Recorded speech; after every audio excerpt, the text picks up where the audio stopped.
हरे कृष्ण, जय माता दी। प्रिय श्रोतागण, आप सभी पर माता दुर्गा की कृपा सदा सर्वदा बनी रहे।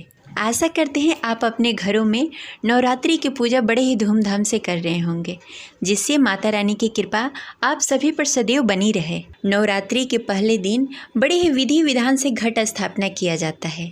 मान्यता है कि नौ दुर्गा के पूजन के बाद कलश को हटाते समय कुछ गलतियों से माता रानी रुष्ट हो सकती हैं, इसलिए इन बातों का ध्यान रखना बहुत ही ज़रूरी होता है।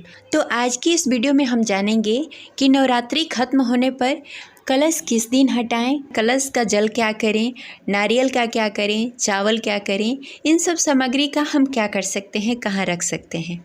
यह पूरी जानकारी आज की इस वीडियो में दी जाएगी, तो इस वीडियो को अंत तक अवश्य देखिएगा। हर साल अश्विन मास की प्रतिपदा तिथि को कलश स्थापना किया जाता है और अखंड ज्योत प्रज्वलित की जाती है। नवरात्रि की शुरुआत की जाती है। नवरात्रि के 9 दिनों के बाद 10वीं तिथि को कलश को विसर्जित किया जाता है। कलश विसर्जन के समय कुछ खास बातों का ध्यान रखना चाहिए। चलिए जानते हैं। सबसे पहले कलश पर रखे हुए नारियल को उठाएं। इसे आप नदी में प्रवाहित कर सकते हैं या आपके आसपास कोई तालाब नहर हो तो आप उसमें प्रवाहित कर सकते हैं। ध्यान ये रखिए कि तालाब गंदा नहीं होना चाहिए, साफ होना चाहिए।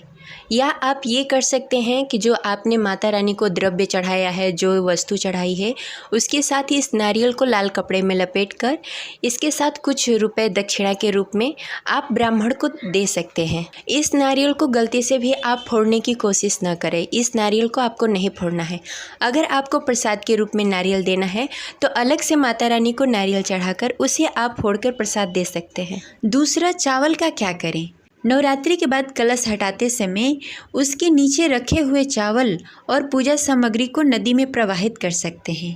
इससे कोई दोष नहीं लगता और पूजा का संपूर्ण फल मिलता है। वैसे ही जो हमने खेती की है, यानी कि जो हमने जौ बोया है, उसका क्या करें। उस जौ में से थोड़ी सी जौ काटकर माता रानी को समर्पित कर दिया जाता है।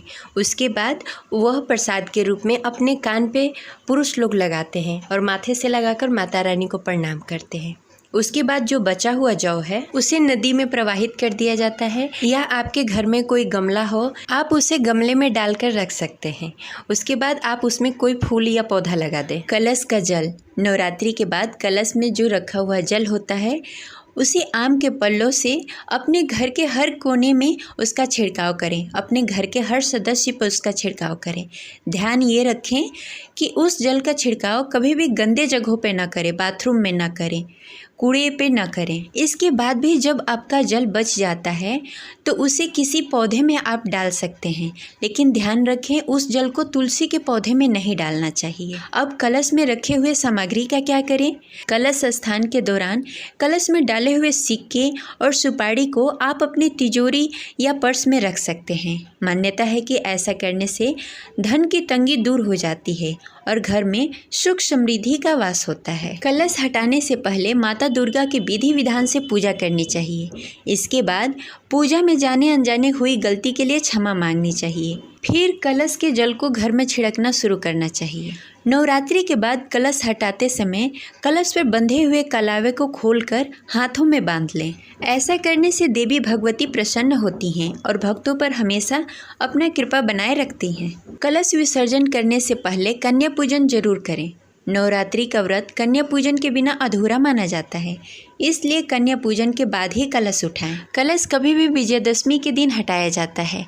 अगर आपके यहाँ ऐसा नहीं होता तो आप एकादशी के दिन हटा सकते हैं। हमारे यहाँ ऐसे ही होता है, तो ये हमने आपको बताया। आपके यहाँ कैसे होता है, आप अपने यहाँ का नियम का पालन अवश्य करें। इस बार अष्टमी और नवमी का व्रत एक ही दिन रखा जा रहा है, यानी कि 11 अक्टूबर दिन शुक्रवार को अष्टमी का व्रत रखा जाएगा और इसी दिन कन्या पूजन भी की जाएगी। अगर आप अष्टमी को कन्या पूजन करते हैं वो भी शुक्रवार को ही किया जाएगा। अगर आप नवमी के दिन कन्या पूजन करते हैं वो भी शुक्रवार को ही किया जाएगा। तो इस बात का ध्यान रखें कि कन्या पूजन के बाद ही कलश हटाया जाता है। ये रही आज की जानकारी। आशा करते हैं आपको अच्छी लगी होगी। तो मिलते हैं अगले वीडियो में, तब तक के लिए जय माता दी।